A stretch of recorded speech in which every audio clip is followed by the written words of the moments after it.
Hello everyone, welcome to our YouTube channel लो बाय एएन। और आज से हम स्टार्ट करने जा रहे थे इंडियन कॉन्ट्रैक्ट एक्ट 1872।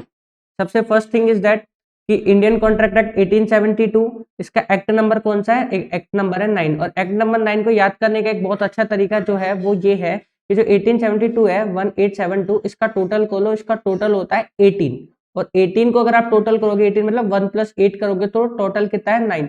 तो आप इस तरीके से इसको याद रख सकते हो। इंडियन कॉन्ट्रैक्ट एक्ट का टोटल कितना होता है 9, तो एक्ट नंबर 9, ठीक है। और इंडियन कॉन्ट्रैक्ट एक्ट ये हमारे ये फोर्स के अंदर आया था 1 डे ऑफ सितंबर इन 1872, ठीक है। 1 डे ऑफ सितंबर 1872 के अंदर ये Indian contract act come into force में आया था। और इसलिए जो इंडियन कॉन्ट्रैक्ट एक्ट है वो एक बेसिक प्रिंसिपल के ऊपर रिलाई करता है, और वो प्रिंसिपल ये है कि पैक्टा संट सर्वेंडा। उसका सॉरी एक सेकेंड, पैक्टा संट सर्वेंडा, एक्टा संट सर्वांडा। इसका मतलब क्या होता है? Both the parties should respect both both the parties should respect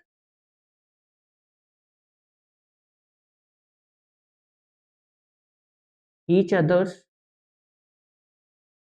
agreement. तो ये प्रिंसिपल क्यों यूज होता है? ये प्रिंसिपल इसलिए यूज होता है, जो इंडियन कॉन्ट्रैक्ट एक्ट है ना, वो सब हर इंडिविजुअल को एक राइट प्रोवाइड करवाता है, एक फ्रीडम प्रोवाइड करवाता है। और वो फ्रीडम क्या है?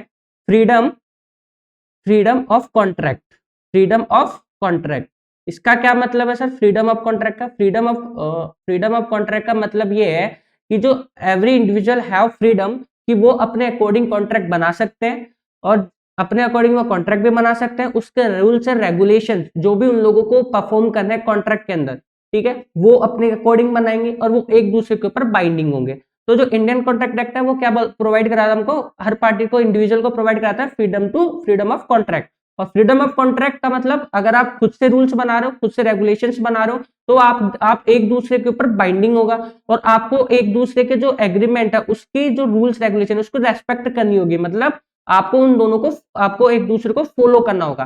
तो इसलिए ये बेस कौन से प्रिंसिपल होता है? पैक्टा संट सर्वेंडा। इसका क्या मतलब है? Both the party should respect each others agreement, ठीक है। और जो ये इंडियन कॉन्ट्रैक्ट एक्ट है, ये जो अगर हम कॉन्स्टिट्यूशन की बात करें तो कॉन्स्टिट्यूशन का जो आर्टिकल 19 है, आर्टिकल 19 1 ए, वो हमको प्रोवाइड कराता है freedom of speech and expression. और उसके अलावा आर्टिकल 19 जी, जो कि हमको प्रोवाइड क्या करवाता है? एक राइट प्रोवाइड कराता है, किसके लिए? Freedom of trade and business. तो freedom of trade and business हर इंडिविजुअल के पास है, और right to freedom of speech and expression हर इंडिविजुअल के पास है, लेकिन there have some reasonable restriction. और सेम यही इंडियन कॉन्ट्रैक्ट के अंदर है कि हर इंडिविजुअल जो है वो इंडियन कॉन्ट्रैक्ट एक्ट के हिसाब से कॉन्ट्रैक्ट बना सकता है। बस वो इंडियन कॉन्ट्रैक्ट एक्ट के अकॉर्डिंग वो नहीं हो, इंडियन कॉन्ट्रैक्ट एक्ट के अकॉर्डिंग वो बंधन पर्सन बार्ड नहीं होना चाहिए, अदरवाइज सब बना सकते हैं, ठीक है। जो इंडियन कॉन्ट्रैक्ट एक्ट है वो जो ये बोलता है, इंडियन कॉन्ट्रैक्ट एक्ट जो है वो राइट टू पर्सोनम की बात करता है। राइट टू पर्सोनम का क्या मतलब है? राइट टू पर्सोनम का मतलब ये होता है कि the right which is enforce against the individual, ठीक है। ऐसा राइट जो कि इंडिविजुअल के अगेंस्ट में एनफोर्स किया जा सकता है उसको बोलता है राइट टू पर्सोनम। और राइट टू रैम क्या होता है? एक बेसिक जनरल बात बता रहा हूँ। राइट टू रैम होता है ऐसा राइट जिसको आप पब्लिक एट लार्ज के अगेंस्ट में एनफोर्स करवा सकते हो। तो जो अपना कॉन्ट्रेक्चुअल राइट्स होते हैं वो राइट टू इंडिविजुअल पर्सोनम होता है, सॉरी, जो कि आप इंडिविजुअल के अगेंस्ट में एनफोर्स करवाते हो। वो इंडिविजुअल कौन होता है कॉन्ट्रैक्ट के अंदर? वो इंडिविजुअल कौन होता है? वो इंडिविजुअल होता है कॉन्ट्रैक्ट के अंदर वो इंडिविजुअल होता है the person whom with you make the contract, जिस पर्सन के साथ आप कॉन्ट्रेक्चुअल रिलेशनशिप के अंदर हो, ठीक है। कॉन्ट्रेक्चुअल रिलेशनशिप के अंदर जिस पर्सन के साथ आप होते हो उसके अगेंस्ट में आप करवा सकते हो। तो थैंक यू एवरीवन, आज की क्लास यहीं कंप्लीट करते हैं।